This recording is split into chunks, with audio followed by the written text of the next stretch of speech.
Hello and welcome back students. ये आपका question paper है आईसीएसई बोर्ड क्लास 10th का केमिस्ट्री क्वेश्चन पेपर है, यानी कि साइंस का पेपर 2 है। और यहाँ पे आप देखेंगे इस कंपार्टमेंट के क्वेश्चन पेपर के सभी क्वेश्चंस का detail solution with full full concept clarity. तो बने रहिएगा पूरी वीडियो में हमारे साथ, क्योंकि हम गारंटी दे सकते हैं कि आपको इससे अच्छा कंटेंट कहीं पे भी नहीं मिलने वाला। जो बच्चे नए हैं इस बोर्ड में वो देख सकते हैं कि कंपार्टमेंट का पेपर किस टाइप का आता है। जैसा मेंस का आता है वैसे ही कंपार्टमेंट का होता है। और यहाँ पे आप देख सकते हैं ये डिफरेंट सेक्शंस हैं, किस सेक्शन में कितने कितने सवाल हैं, किस किस टाइप के सवाल आते हैं, कितने फिल इन द ब्लैंक्स आते हैं, कितने एमसीक्यूज टाइप के आते हैं। ये सब आप यहाँ पे डिटेल में देख सकते हैं। सेक्शन ए से आपको सभी सवाल करने होते हैं और सेक्शन बी में कोई 4 क्वेश्चंस करने होते हैं। ये आपके सामने सेक्शन ए, और सेक्शन ए में ये टोटल जो भी सवाल हैं वो कुल मिलाकर के 40 नंबर के हैं। पहला सवाल देखिए। पहले सवाल का पहला सवाल देखिए, बल्कि read the statement given below. Statement one कहता है copper is a component in the alloy that is used to make metals. ये बात सही है कि कॉपर एक ऐसा एलॉय का हिस्सा है जिससे हम मेटल्स बनाते हैं। और ये कौन सा एलॉय है? ये होता है आपका ब्रॉन्ज। अब ब्रॉन्ज में चूंकि जेड आता है इसलिए इसमें जिंक नहीं आएगा। तो क्या क्या मेटल इसमें मिले होते हैं? इसमें मिला होता है आपका कॉपर, और कॉपर के साथ साथ मिला होता है टिन। एस एन आप जिसको कहते हो, स्टेनस के। और इनकी जो परसेंटेज होती है वो 88 और 12% होती है। ठीक है जी। तो ये एक स्टेटमेंट आपका सही है। उसके बाद बात करते हैं दूसरा, aluminium is use in making the alloy stainless steel. No, stainless steel में एल्यूमिनियम नहीं होता। उसके बाद बारी आती है थर्ड स्टेटमेंट की। Copper is a common component of both duralumin and brass. Yes, brass का भी कंपोनेंट है। और ब्रास में आप जानते हो कि कौन कौन सी मेटल्स होती हैं। ब्रास में होती है आपकी कॉपर, कॉपर के साथ होता है जिंक। क्योंकि ब्रास में जेड नहीं आता इसलिए यहाँ पे जिंक आता है। ये ध्यान रखना, जहाँ जेड आएगा वहां पे जिंक नहीं आएगा। ये ट्रिक है, इससे आप आसानी से ब्रॉन्ज और ब्रास में कंफ्यूजन से बच सकते हो आसानी से। ठीक है, तो यहाँ पे ट्रिक अगर आप देखना चाहो तो इसके लिए ट्रिक ये भी है, ब्राजील क्यों जाना। और उसमें देखिए यहाँ पे इसको आप कोरिलेट कर सकते हो जिंक के साथ। ठीक है, ब्राजील क्यों जाना। और अगर ब्रॉन्ज के लिए आप ट्रिक याद करना चाहते हो तो ये हो जाएगा आपका बुरा क्यों सुनना। क्यों सुनना। ओके, तो ऐसे करके आप कोरिलेट करके आसानी से कंफ्यूजन से बच सकते हो। अब बात आती है ड्यूरालुमिन। ड्यूरालुमिन में जो कंपोनेंट्स होते हैं वो होते हैं आपके कॉपर, एल्यूमिनियम। ड्यूरालुमिन, ड्यूरालुमिन, इसमें कंपोनेंट्स होंगे आपके कॉपर, कॉपर के अलावा एल्यूमिनियम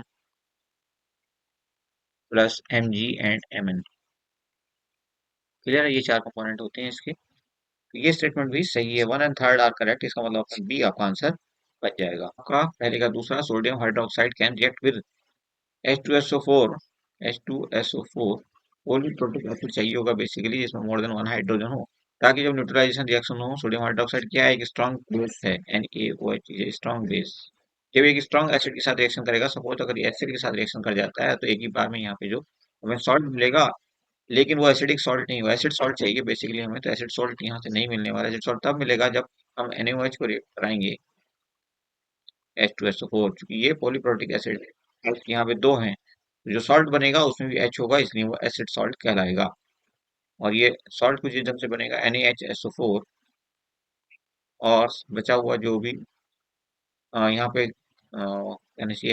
एटम्स हैं उनसे हमें वाटर मिल जाएगा, H2O। चूंकि एसिड बेस की रिएक्शन होगी न्यूट्रलाइजेशन, तो यहाँ पे हीट भी निकलेगी और वाटर भी निकलेगा। इसके अलावा दूसरा जो सब्सटेंस निकलेगा, जो कंपाउंड निकलेगा, वो होगा आपका सॉल्ट। जब भी एसिड बेस के साथ रिएक्शन करता है तो सॉल्ट और वाटर के अलावा हीट भी वहाँ पे जनरेट होती है। इस बात को आप ध्यान रखें। ये क्या होता है? ये एक न्यूट्रलाइजेशन रिएक्शन कहलाती है। एक्सोथर्मिक रिएक्शन है चूंकि हीट निकलती है। तो आंसर हमारा क्या हो जाएगा? सल्फ्यूरिक एसिड के, चूंकि हाइड्रोक्लोरिक एसिड मोनोप्रोटिक एसिड है, ये काम नहीं करेगा।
देखिए क्वेश्चन नंबर 8 कहता है which of the following will occupy the volume 22.8 litres at STP. हमें पता है कि 22.4 लीटर अगर किसी गैस का वॉल्यूम है, gas volume of litre volume of gas, ऐसा volume of gas has 1 mole. Okay, थोड़ा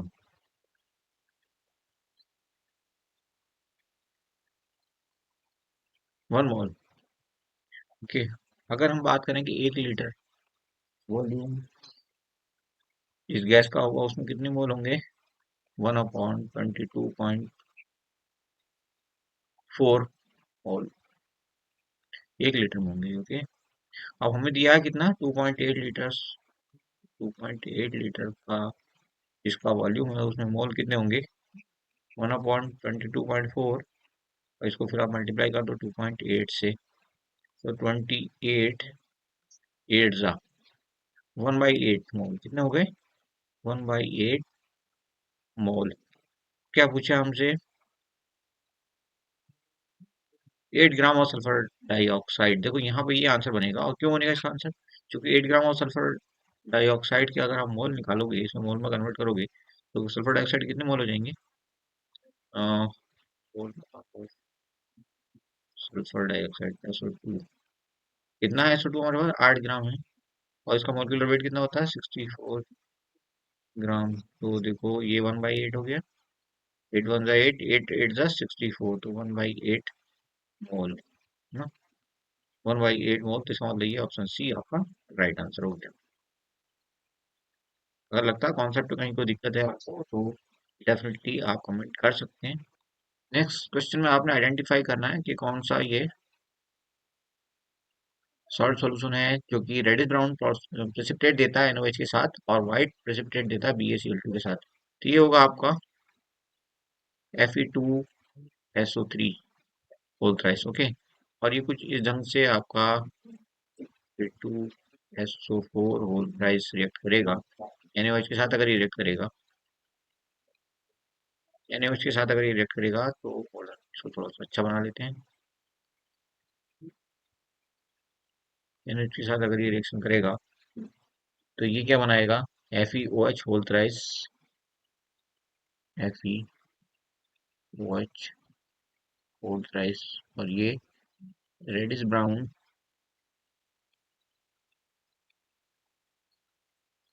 पीपीटी देगा। ऐसे ही ये रिएक्ट करेगा Fe2SO4 होल थ्राइस किसके साथ? BaCl2 के साथ, और ये व्हाइट पीपीटी देगा।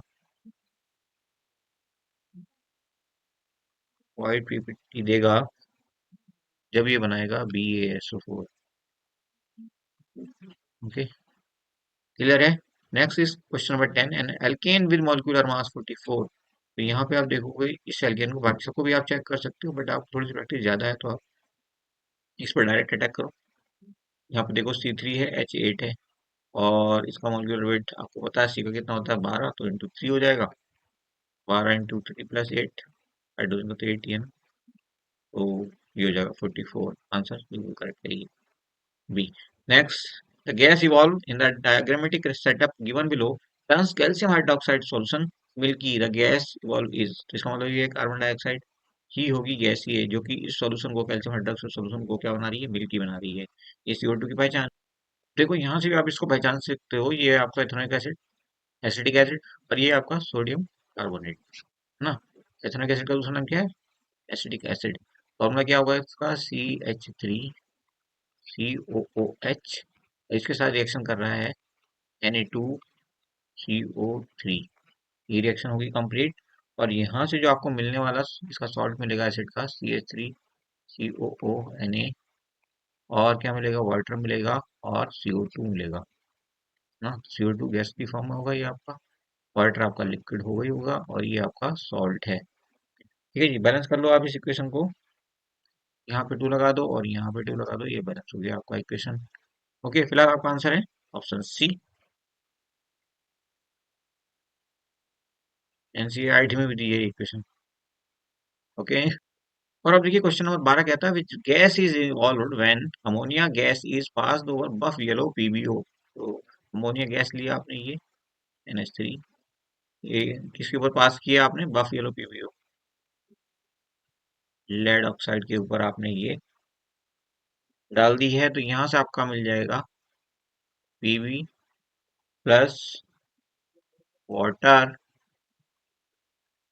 और साथ ही साथ आपका मिलेगा N2 गैस। ठीक है जी, यही हमसे पूछा गया है कौन सी गैस निकलेगी, तो गैस निकलेगी आपकी N2।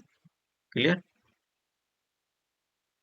Okay, next is question number 13। Three different solution दिए हुए हैं, सोडियम क्लोराइड का है एक, दूसरा एसिटिक एसिड का है, तीसरा आपका शुगर है, पर used for electrolysis by a student. वो इलेक्ट्रोलिसिस तो उसी का होगा जो आयनिक फॉर्म में टूट जाएगा।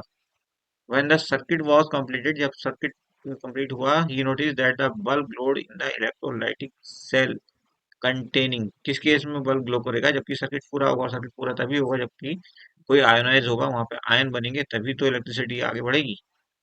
ठीक है, तो आपका सोडियम क्लोराइड तो आपको पता ही है NaCl है, ये तो आपको Na प्लस और Cl माइनस दे ही देगा।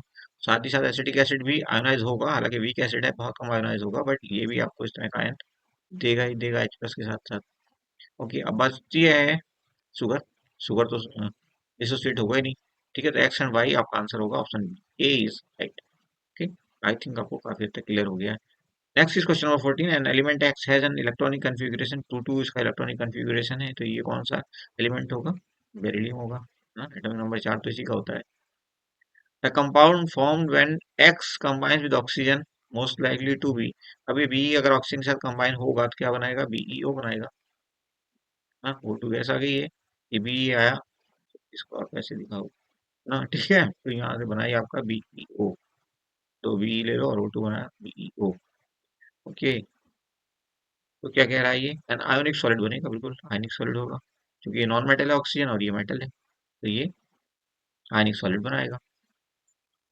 टेंथ कहता है if an element has a low ionisation potential, ionisation potential उसका बहुत कम है, बड़ी आसानी से इलेक्ट्रॉन छोड़ेगा, it is most likely to be, क्या होगा ये?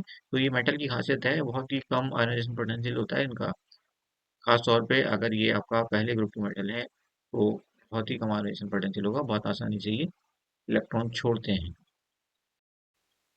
क्वेश्चन नंबर 2 का पहला पार्ट, यहाँ पे ये एक फ्लो चार्ट दिया हुआ है और इस पे बेस्ड कुछ क्वेश्चंस हैं। तो क्वेश्चन ए क्या कहता है, यहाँ पे देखिए balance the chemical equation given below, तो इसमें बैलेंस करने के लिए आपको कोई दिक्कत नहीं होनी चाहिए। Fe2 है यहाँ पे, तो आप 2 लगा दो यहाँ पे Fe के पहले, और O2 है तो आप देखो बैलेंस करने की कोशिश करोगे तो आप Fe2 है 2 हो गया, ठीक है, लेकिन O जो है यहाँ पे 2 है, और यहाँ पे O2 है ऑलरेडी, और यहाँ पे 3 है, 5 ऑलरेडी O है। S देखो यहाँ पे 4 हो चुका है, तो S4 हो गया, तो यहाँ भी S4 करना पड़ेगा आपको। ओके, तो आप कुछ इस ढंग से लिख सकते हो इस इक्वेशन को, 2FeS2 plus O2 gives Fe2O3 plus 4SO2। अब यहाँ पे O कितना हो गया? ये हो गया 8, और यहाँ पे 3 11 हो चुका है, और यहाँ पे O कितना है? यहाँ पे O है आपका O2 सिर्फ 11/2 कर दो इसको। ठीक है, अब देखो यहाँ पे Fe2, तो यहाँ पे Fe2, O यहाँ पे 11, तो यहाँ पे भी 11, S यहाँ पे 4, तो S यहाँ पे 4, बैलेंस हो गई इक्वेशन। अब देखो यहाँ पे 11/2 है, इसको हटाना चाहते हो अगर नीचे से 2 को, तो इसको पूरी इक्वेशन को फिर से 2 से मल्टीप्लाई कर दो, ये हो जाएगा 4FeS2 plus 11O2 gives 2Fe2O3 plus 8SO2, balance हो गई। देखो पार्ट बी क्या कहता है, write balance equation, chemical equation for the formation of B. तो बी क्या बन रहा है हमारा, ये पता करना पड़ेगा हमें। ओके, तो यहाँ पे आप देखो SO2 O2 के साथ रिएक्शन करेगा, तो बी क्या बनेगा यहाँ पे? SO2 O2 के साथ अगर रिएक्शन करेगा बनाएगा SO3, तो ये हो गया आपका बी। बैलेंस करो इक्वेशन को, S1O4 हो गया, O4 हो गया, यहाँ पे S2 कर लो, तो यहाँ पे कितना हो गया? 2S, और ये हो गया 6, तो 4 6। ओके, ये हो गई बैलेंस इक्वेशन आपकी for the formation of B. Okay, next is C, why it is necessary, why is it necessary to convert B to oleum, B को ओलियम में क्यों बदलते हैं हम? क्योंकि ये बहुत ज्यादा रिएक्टिव हो जाती है SO3 जो है, और ये फॉर्मेशन कर लेती है किसका? Mix of H2SO4। ओके। अब ये जो कि बहुत ज्यादा रिएक्टिव होती है, मतलब वाइगेंसली रिएक्ट करती है ये वाटर के साथ, और साथ ही साथ इसमें रिएक्शन हीट भी बहुत ज्यादा निकलती है, तो इसका मतलब ये है कि वहां पे आग लगने का खतरा भी होता है। इसलिए जरूरी है कि इसको ओलियम में बदल लिया जाए। इसलिए हम क्या करते हैं, SO3 को हम एब्जॉर्ब कर लेते हैं H2SO4 में, कंसंट्रेटेड H2SO4। ओके, H2SO4, इससे हमें ओलियम मिलता है, यानी कि H2SO7, ये हो गया ओलियम आपका। ओके। नेक्स्ट हमसे पूछ रहा है आइडेंटिफाई सी। सी को आप आइडेंटिफाई करो, तो सी क्या है, वाटर। ओलियम का आप वाटर के साथ रिएक्शन कराओगे, H2O7, और यहाँ पे आप वाटर के साथ रिएक्शन कराओगे, यहाँ हमें 2 मोल मिलेंगे, हमें 2 मोलक्यूल मिलेंगे, सॉरी, H2SO4 के। ओके, तो सी क्या है हमारा, C is water. Next is E. Write an equation for the reaction between oleum and C. तो ओलियम एंड सी के बीच की रिएक्शन तो ये सीधा होगा, ये वाटर है। ठीक है जी, ये रिएक्शन है, यही काम आएगी आपकी। नेक्स्ट कहता है ammonium hydroxide H4OH solution is added to the solution containing the ions mentioned in list X, और उसके बाद दिया लिस्ट वाई। यहाँ पे प्रेसिपिटेट और दूसरे कुछ रिएक्शन टाइप की दी हुई है, जिनसे आपको मैच करना है कि अगर आप NH4OH अमोनियम हाइड्रोक्साइड की रिएक्शन इन आयंस के साथ करा दो, तो क्या क्या मिलने वाला है। तो Zn प्लस आयंस के साथ कराओगे, Zn2 प्लस के साथ, तो यहाँ पे आपको मिलेगा ये थर्ड वाला, gelatinous white precipitate soluble in excess. Okay, अगर हम Fe2 प्लस के साथ करा दें ये रिएक्शन, तो यहाँ पे आपको मिल जाएगा dirty green precipitate insoluble in excess. दूसरा का ये हो जाएगा डर्टी ग्रीन, यानी कि दो का होगा 5। ओके, उसके बाद बारी आती है सी की, यानी कि Pb2 प्लस। ये Pb2 प्लस जो है ये क्या देगा आपको, कैसे पहचानोगे इसको, इन आयन को पहचानने के लिए जैसे रिएक्शन कराओगे आप, तो यहाँ मिलेगा white precipitate insoluble in excess. तो सी का आप कह सकते हो, सी का 2 है। ओके, ए का क्या था, ए का था आपका 3, और बी का क्या था, बी का था 5, डर्टी वाला। उसके बाद Fe3 प्लस की अगर हम बात करें, तो यहाँ पे red is brown precipitate insoluble in excess, Fe3 plus. D का मतलब हो जाएगा आपका, ये क्या है 6, डी का 6 हो जाएगा, डी का 6। ओके, अब बचता है आपका Ca+आयन। तो नो विजिबल रिएक्शन, यहाँ पे कोई ऐसा सिम्टम दिखाई नहीं देगा, रिएक्शन तो होगी बट आप ऐसे आइडेंटिफाई नहीं कर सकते प्रेसिपिटेट के बेस पे। ओके, तो ये सब मैच हो गए। नेक्स्ट जो रिएक्शन है, सॉरी क्वेश्चन है third, complete the following sentences by choosing the correct answer from the brackets. Bracket में ये हम कुछ आंसर दिए हुए, इनको हमने यहाँ पे फिल करना, आइडेंटिफाई करना पहले कौन सा करेक्ट है, और यहाँ पे फिर उसको फिल किया जाना है। तो the metal to be refined is kept at, anode बनाते हैं उसका, तो यहाँ पे आपका आंसर होगा, सॉरी यहाँ पे आप भरेंगे anode. During the process of electro refining, electro refining जब हम करते हैं तो एनोड किसका बनाते हैं, इम्प्योर मेटल का। मेटल टू बी रिफाइंड वही तो होगी, इम्प्योर मेटल। और जो प्योर मेटल फिर हमें मिलेगी वो कहाँ पे मिलेगी, कैथोड पे मिल जाएगी। उसके बाद बी कहता है dilute HCl and dilute H2SO4 can be distinguished by adding, क्या ऐड करेंगे हम यहाँ पे, BaCl2 ऐड करते हैं हम, तब इसको हम आइडेंटिफाई कर सकते हैं, BaCl2। और कैसे आइडेंटिफाई करोगे आप BaCl2 की रिएक्शन, जब आप H2SO4 के साथ कराओगे, H2SO4 के साथ कराओगे, तो ये BaSO4 का व्हाइट प्रेसिपिटेट आपको दे देगा, बट HCl ऐसा नहीं करता, सॉरी BaCl2, HCl ये प्रेसिपिटेट नहीं बनाएगा, इससे आप इसको पहचान सकते हो, आइडेंटिफिकेशन ही तो करना है। Okay, BaCl।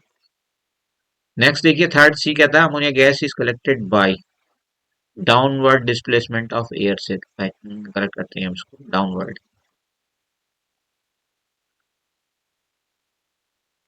Next is D, gas formed when copper carbonate is heated, और पर कार्बोनेट CuCO3 को आपने हीट कर दिया, CuCO3 सॉरी, CuCO3 को आपने हीट कर दिया, क्या मिलेगा आपको, CuO अलग हो जाएगा और CO2 अलग हो जाएगा। CO2 अलग हो गया, ये हो गई गैस आपकी।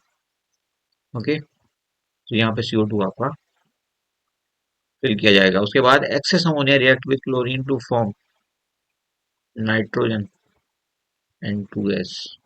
ओके, रिएक्शन लिखना चाहते हो तो कुछ ढंग से रिएक्शन बैलेंस होकर के लिखी जाएगी, 8NH3 प्लस 3Cl2 gives यहाँ पे आप लिख दो access ammonia NH3।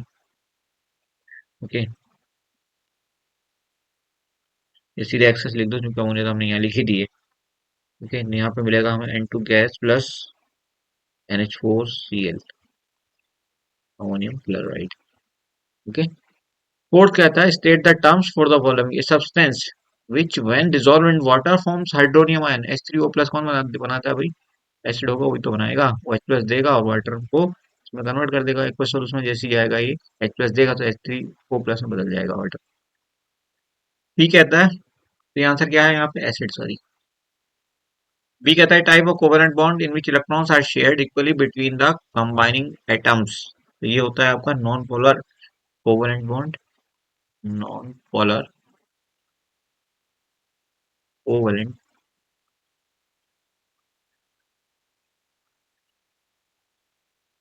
Bond. Okay,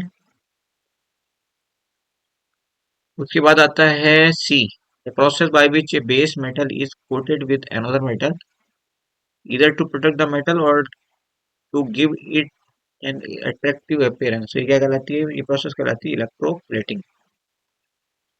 electroplating. Next D कहता है the type of reaction characteristics of alkenes. Alkenes किस टाइप का रिएक्शन देती है?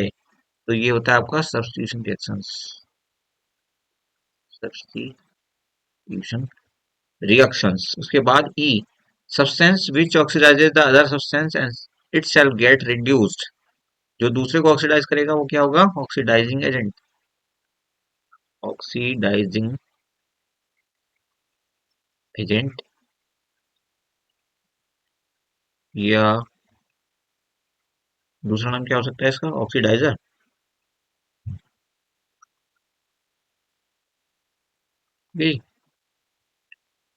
Next is draw the structure diagram for the following organic compound. Bromoethane दिया है हमें, तो ब्रोमो इथेन को आप कैसे रिप्रेजेंट कर सकते हो स्ट्रक्चर डायग्राम से? ब्रोमो इथेन, भाई पहले इथेन बना दो और एक एटम उसका हाइड्रोजन एटम क्लोरीन से डिस्प्लेस, ब्रोमीन से डिस्प्लेस कर दो। तो ये रहा आपका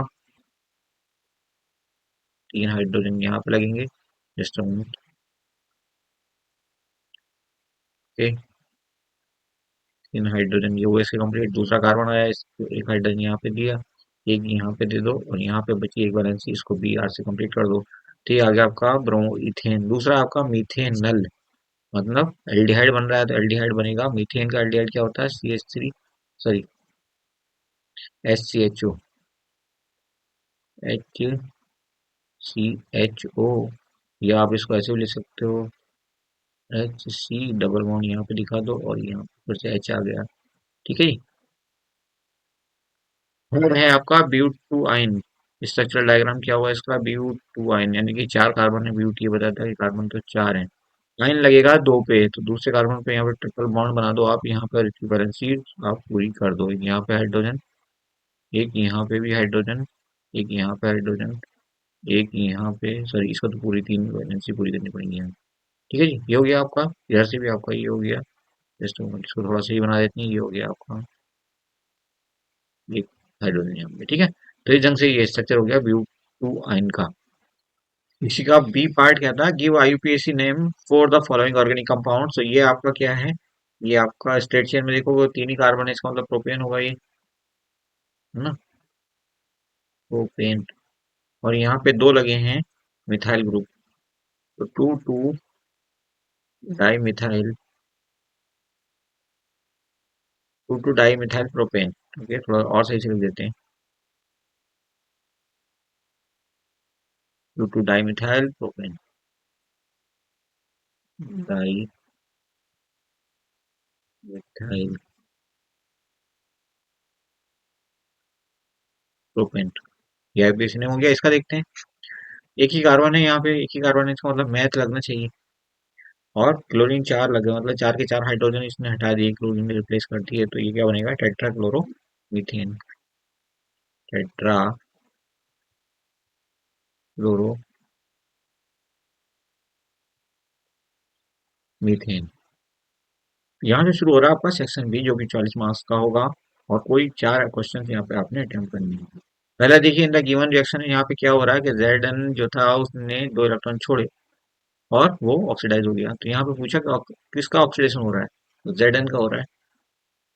ठीक है, यहाँ पे पूछा है इंटरपोज रिडक्शन, कौन जा रहा है रिडक्शन में, जिसकी वैलेंसी कम हो रही है, जिसका पॉजिटिव चार्ज कम हो रहा है, तो ये सॉरी ऑक्सीडेशन स्टेट कम हो रहा है। तो आप कह सकते हो ये हो गया आपका Pb2 प्लस प्लस प्लस ऐसे कह लो। ठीक है जी, क्योंकि ऑक्सीडेशन किसका नाम है, जब ऑक्सीडेशन नंबर बढ़ता है उसको हम कहते हैं ऑक्सीडेशन, या आप कह सकते हो इलेक्ट्रॉन का दूर जाना ऑक्सीडेशन है। और इसके जस्ट अपोजिट हो जाएगा रिडक्शन। अगला सवाल नंबर 2 कहता है जस्टिफाई द फॉलोइंग स्टेटमेंट। पहला कहता है as one move down a group the reducing property of element increases. Reducing property क्यों बढ़ने लगती है, क्योंकि वो आसानी से इलेक्ट्रॉन लेने लगता है, सॉरी छोड़ने लगता है।